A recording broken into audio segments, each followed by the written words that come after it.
자, 두 번째 독서노트 도파미네이션.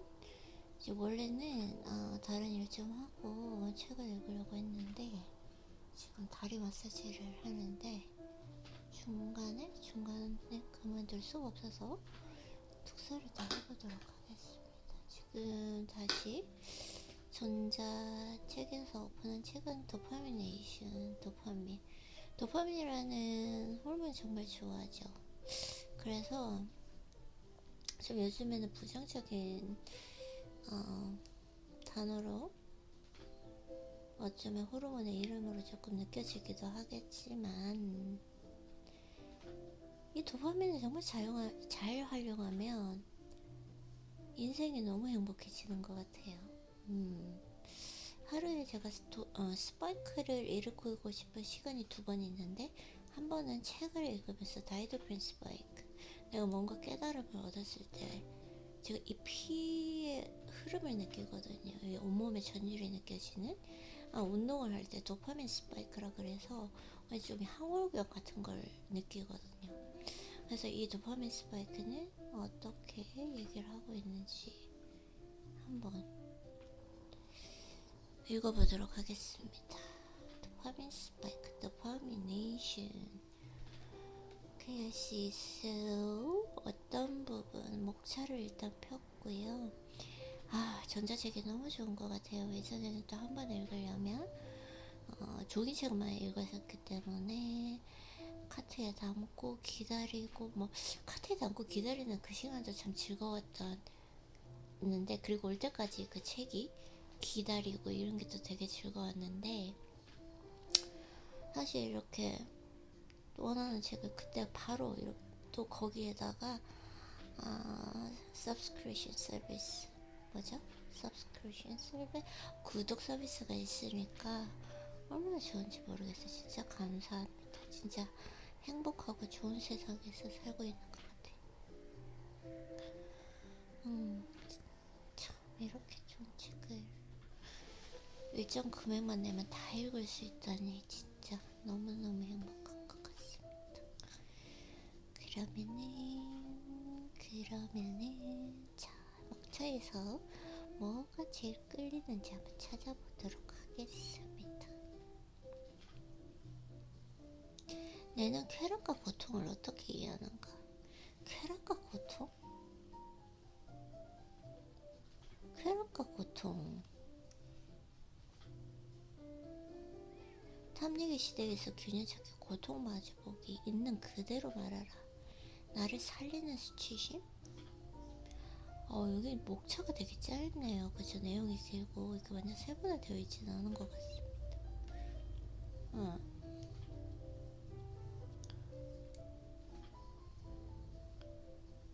균형 잡기? 고통 마주보기. 일단 3부 중독과 구속의 딜레마. 나와 중독을 이해하는 7단계. 중독 관리를 위한 3가지 접근법.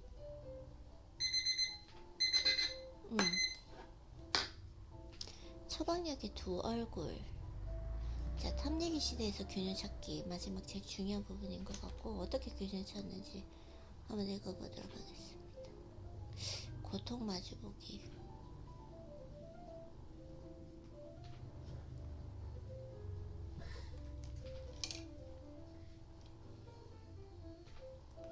어떤 지금 예시, 어떤 실리콘밸리에서 성공한 대학생 이야기 예시가 쭉 나오고 있습니다. 전 예시 읽는 걸 별로 재밌어 하지 않기 때문이죠. 자, 네, 오케이. 여기 나왔어요. 지금 저는 완전히, 자, 찬물에 물을 담그면, 내가 물었습니다. 어떤 기분이 들어요? 난 찬물이 질색입니다. 그리고 그 정도의 온도에서는 몇 초도 견딜 수가 없었습니다.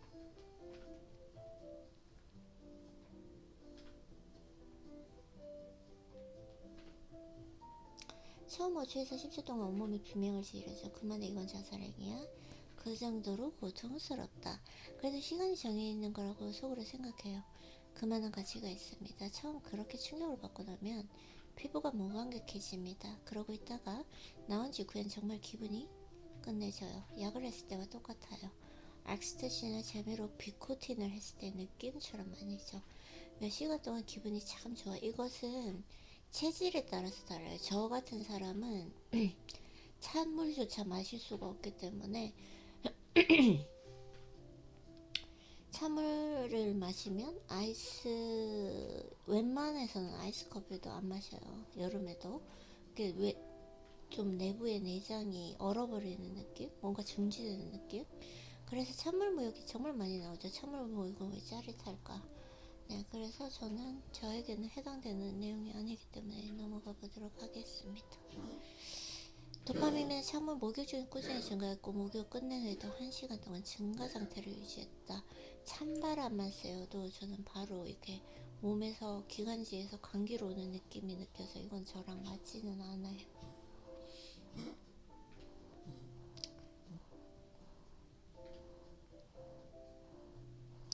남자분들에게는 맞을 것 같아요. 왜냐면 특히나 이렇게 제가 웨이트를 하기 때문에 웨이트하는 그 헬창 친구들을 보면은 이게 몸이 너무 뜨거워서 안 되더라고요. 너무 몸이 뜨거워서. 근데 저는 그렇게 중량을 쳐도 땀이 나지 않을 정도로 몸에 열이 없기 때문에 모노아민 신경전달 물질이라고 합니다. 어쨌든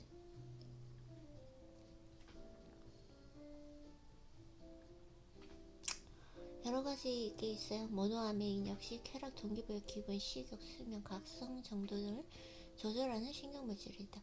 차라리 저는 이것보다는 완전히 그 반신욕을 자주 하거든요. 반신욕을 했을 때 차라리 좀 더 노곤해진다라기보다는 저는 조금 더 활발해지는 것 같아요. 그래서 선물 목욕은 저랑은 맞지 않다. 본인과 맞느냐 맞지 않느냐 이게 정말 중요할 것 같습니다. 오케이. 그래서 얼음물 입욕에 대해서 여러 가지가 나오고요. 고통은 몸 자체의 조절 항상성 메커니즘을 건드려 쾌락을 이끌어낸다. 고통 이게 어떻게 되냐면 그래서 극단적인 고통과 극단적인 쾌락이 위험한 게 극단적인 쾌락이라는 게 연예인들이나 이런 사람들이 극단적으로 무대에서 완전한 쾌락을 맛봤을 때 그것이 쭉쭉 떨어지면서 상대적인 고통 그래서 공황장애가 생기는 거기 때문에 된다고 생각을 하거든요. 저는 그렇게 또 책을 읽으면서 저 나름대로 그렇게 결론을 지었고 그래서 인생을 하면서 또다시 나오는데 항상 중요하게 생각하는 거 중용 인생의 근본적인 지혜는 중용이다. 그래서 극단적인 쾌락과 극단적인 고통 이 고통을 겪으면서 찬물 목욕을 한다. 그런 것 같습니다. 지금 약간 제가 비관적이죠. 왜냐면 이 예시 자체가 찬물 목욕 때문에 얼음물 입욕 때문에 지금 저에게는 해당이 되지 않으니까 약간 조금 냉소적으로 바뀌려고 합니다. 이거에 대해서.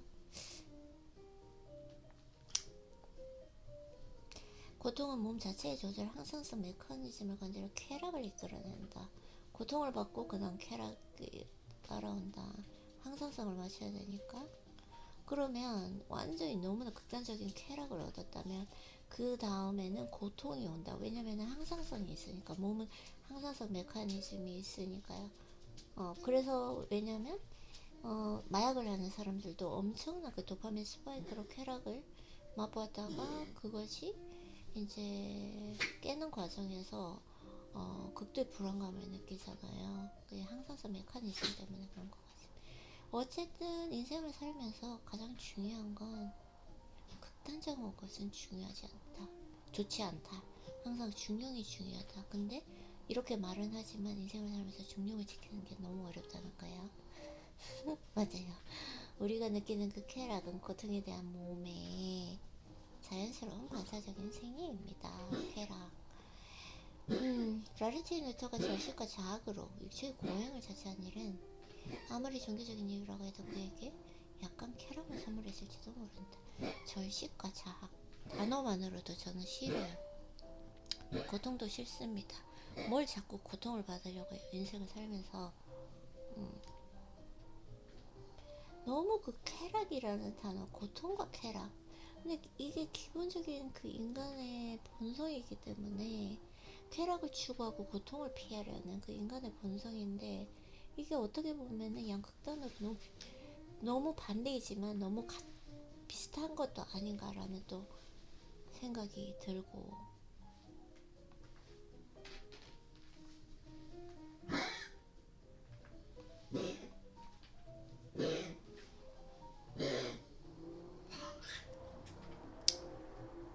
이렇게 여러 가지 이제 개를 정기적인 충격을 줘가지고 또 실험을 해가지고 고문을 받는 동물들 동정심을 느끼지 않고 아휴 네 싫어요 싫어요.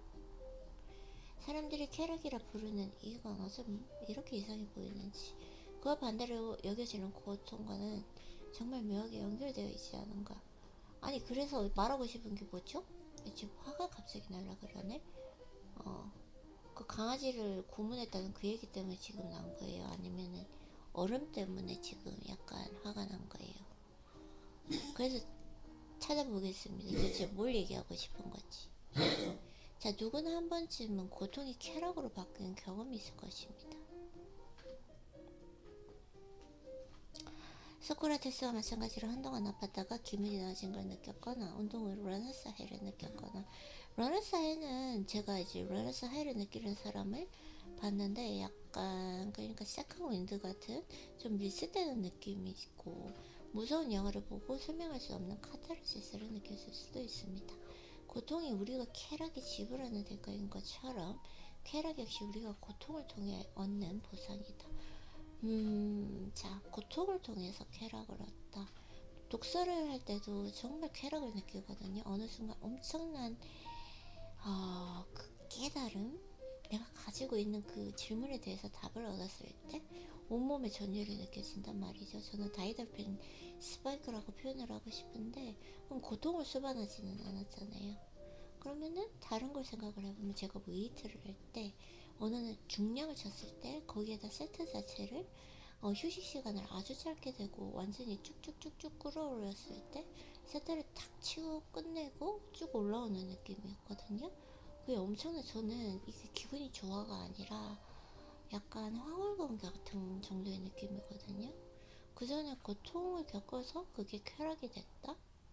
그건 잘 모르겠어요. 제가 운동할 때 느끼는 그 황홀감 자체가 유포릭 잘 모르겠습니다. 그래서 호르메시스의 과학. 그래서 뭘 얘기하고 싶은 건지 이게 지금 약간 짜증감이 나려고 해요. 미안하지만 드디어 나왔습니다. 그렇다면 운동은 어떨까요? 운동은 세포에 유독한 영향을 미쳐서 체온 상승, 유해 산화제 생성, 산소 포도당 부족을 일으킵니다. 하지만 운동이 건강에 좋게 만든다는 증거는 차고 넘칩니다. 운동 부족이 건강에 치명적이라는 증거는 불가합니다. 운동은 도파민, 세로토닌, 노르에피네프린,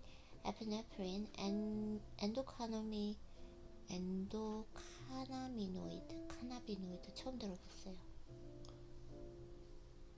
노르에피네프린은 알고 엔도카나비노이드 하여튼 뭐 있다고 해요. 내인성 오피노이드, 펩티드, 엔돌핀 등 긍정적인 기분 조절과 다수의 신경 전달 물질 증가. 알겠습니다. 찡찡찡. 6주 동안 쳇바퀴를 돌린 쥐들에게 코카인을 주었고 쳇바퀴를 돌지 않은 쥐들을 위해서 코카인 사용을 자율적으로 조절했다. 조절 능력이 늘어나는 거죠. 맞아요.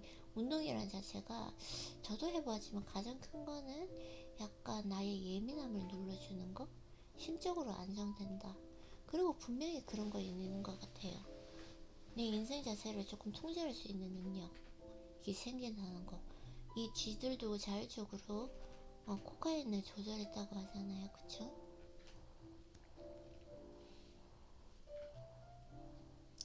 도파민이 운동회를 미치는 중요성 조사 이루어진 모든 동물 실험에서. 오케이.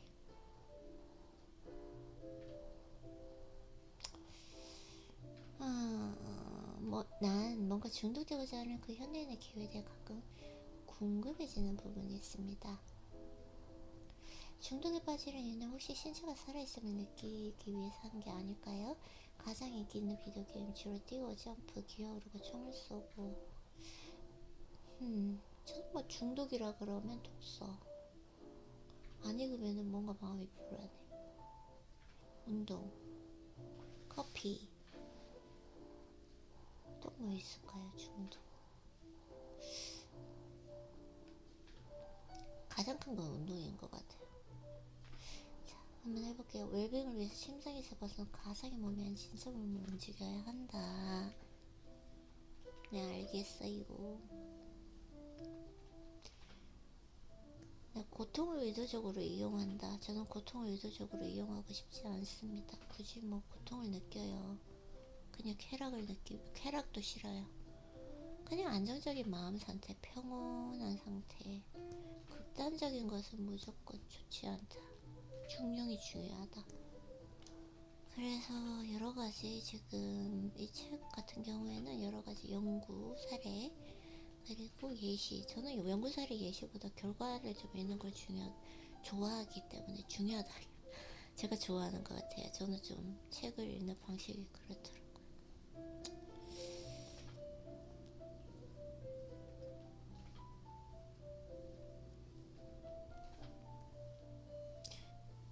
근데 저는 봅시다.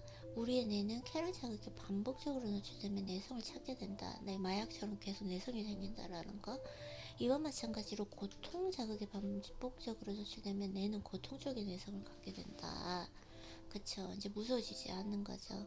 스카이다이빙을 반복적으로 즐기는 이들이 기쁨을 제대로 느끼지 못하는 그 무쾌감증을 경험할 가능성이 상대적으로 높았다고 하는데, 진짜 운동은 대단한 것 같아요. 아직까지도 쾌락적이야. 그렇게 할 수 있는 게 너무 계속 연구하면서 내 몸을 연구하면서 운동 루틴을 만들고 했다라는 것도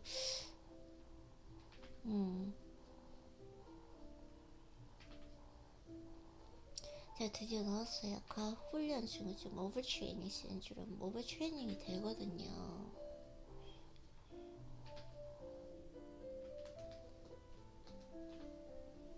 오버트레이닝 신드롬 요 정도까지는 가지는 않는 것 같습니다. 왜냐면 오버트레이닝까지 가면은 이게 할 필요가 없어요. 화상 얘기하잖아요. 극단으로 가면 좋지 않다고. 몸이 말을 해준다니까요. 어제 제가 운동을 쉬었던 것처럼 아침에 딱 일어났는데 일단은 엄청나게 갑자기 막 땡기고 식욕이 조절이 불가능할 정도로 뭐가 자꾸 먹고 싶고, 그동안 식단을 너무 2주일 동안 극단적으로 한 건 아니고 식단을 했으니까 그런 거고, 그리고 몸에 관절이 아픈 거죠.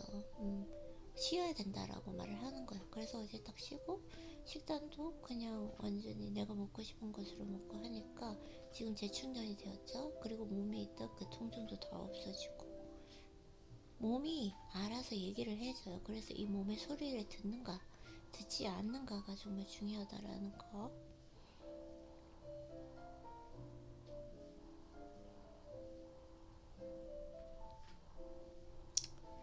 적당히 일하고 열심히 놀자는 심리가 생기는데, 이런 심리에서 술, 도박, 약물 같은 강박적 과용이 고된 하루의 끝에 주어지는 보상이 됩니다.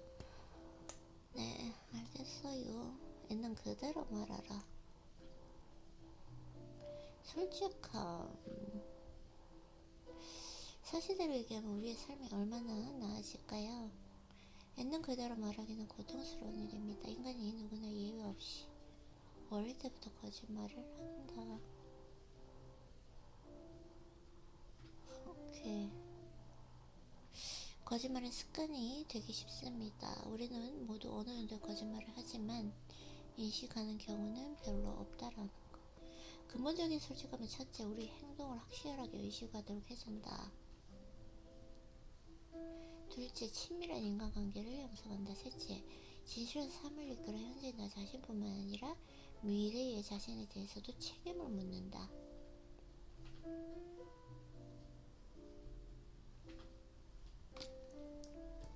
근본적인 솔직함. 더 나아가 사실대로 말하기는 정임성이 있기 때문에 중독을 막을 수 있다. 솔직함이 뇌를 치유한다. 솔직한 거?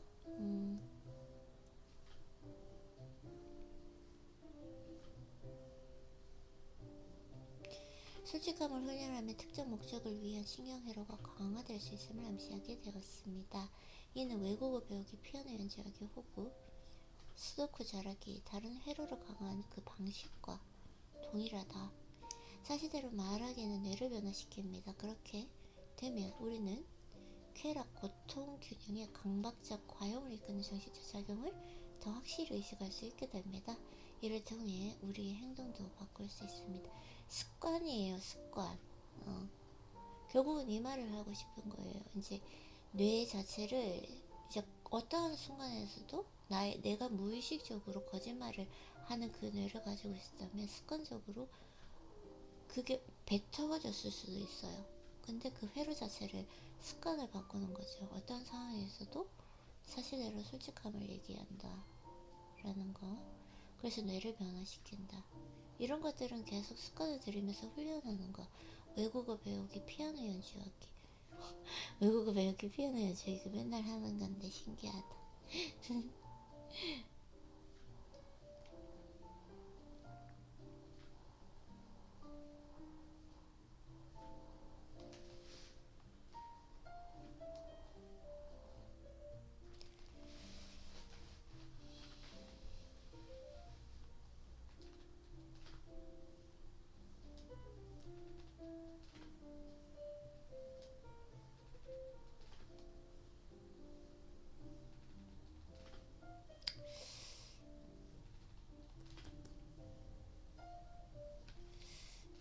이 책은 솔직함의 관계를 개선한다.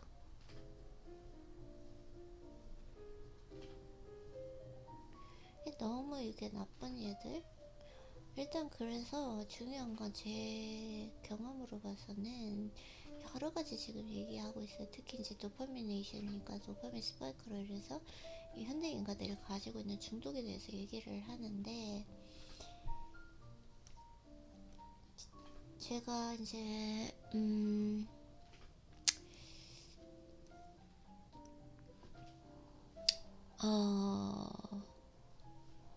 언제죠? 그 코로나 그 시기에 SNS를 다 끊어봤어요. 이게 다 중독이기 때문에.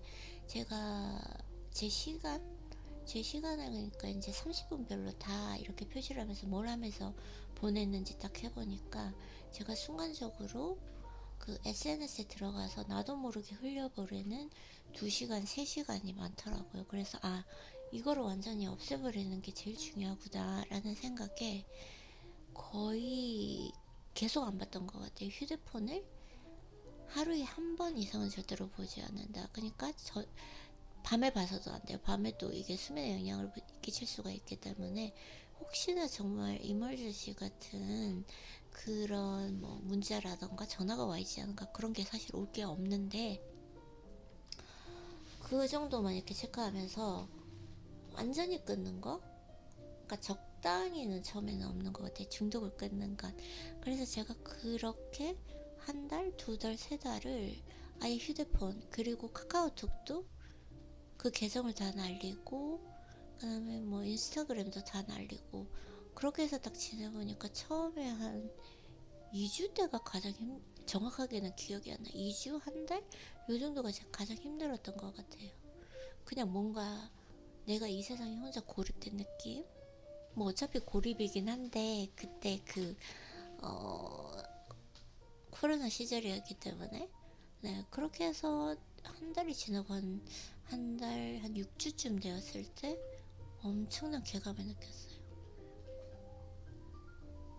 내가 내 인생을 주도적으로 살고 있는 것 같은 느낌? 그리고 내가 정말 이 휴대폰이란 것 때문에 내 신체와 내 정신이 얼마나 많은 통제를 받았는지, 영향을 미쳤는지라는 느낌, 내 인생이 정말 고요해지는구나 라는 느낌, 내 심적으로 안정이 되는구나 라는 느낌, 그런 느낌을 받고, 그렇게 한 1년 동안 거의 사용하지 않다가 이제 어느 순간에 독서노트 이런 것들을 기록으로 남겨야 되겠다 이렇게 생각을 해서 인스타그램이나 유튜브 이제 채널을 만들면서 내가 혹시 예전처럼 그렇게 또 무분별하게 사용하면 어떡하지라고 생각을 했던 적이 있었는데, 그렇게 한번 완전하게 딱 그냥 끊고 나니까 통제가 되더라고요. 딱 적당히 사용할 수 있는 거, 그게 됐던 것 같습니다. 그래서 사실 이 책에서는 너무나 많은 예시들, 특히나 막 중독에 걸린 사람들의 예시들이 나오게 되는데, 그 부분들을 지금 내가 겪고 있는 건 아닌데 굳이 읽으면서 내가 간접 경험을 할 필요는 없는 것 같아요. 부정적인 거기 때문에 그게 또한 나에게 나도 모르게 무의식적으로 영향을 미칠 수가 있기 때문에, 그래서 재밌기는 한데 잘 모르겠어요. 어쨌든 그래서 이렇게 도파민네이션 이 책까지 읽어봤고, 일단 2차적으로 지금 독서 노트를 했고요. 오늘은 조금 루틴을 바꿔서 해보도록 하겠습니다. 조금 더 생산적이고 효율적으로 보내기 위해서 한번, 왜냐면은 지금 내가 가지고 있는 루틴이 좀 지루하고 쉽게 느껴져서 제가 딴 생각을 많이 했던 것 같아요. 이번 주에.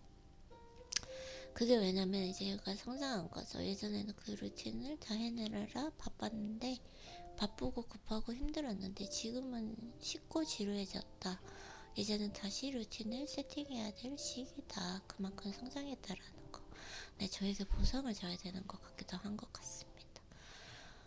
얘기를 끊어야 되는데 왜 이렇게 얘기가 하고 싶죠? 독서노트에서 지금 나에게 쓰는 편지에서 성찰하면서 얘기해도 되는데, 어쨌든 이렇게 오늘 2차적인 독서노트는 마치고요. 오늘 독서를 더 할 수 있는지 한번 이런 식으로 끊어서 다른 루틴과 이렇게 조합해서, 이렇게 되면은 약간 전환 비용이 들어서 비효율적이다. 죄송해요. 비효 왜 목이 아파. 비효율적이다라고 생각을 했는데, 이렇게 약간 변화시켜서 한번 하면은 조금 더 많이 생산적으로 하루에 시간을 쓸 수 있지 않을까라는 생각을 한번 해보도록 하겠습니다. 그러면 아이리님 이렇게 지금도 독서한다고 수고했고요. 만날 수 있으면 다시 조금 이따 다시 독서노트로 만나요.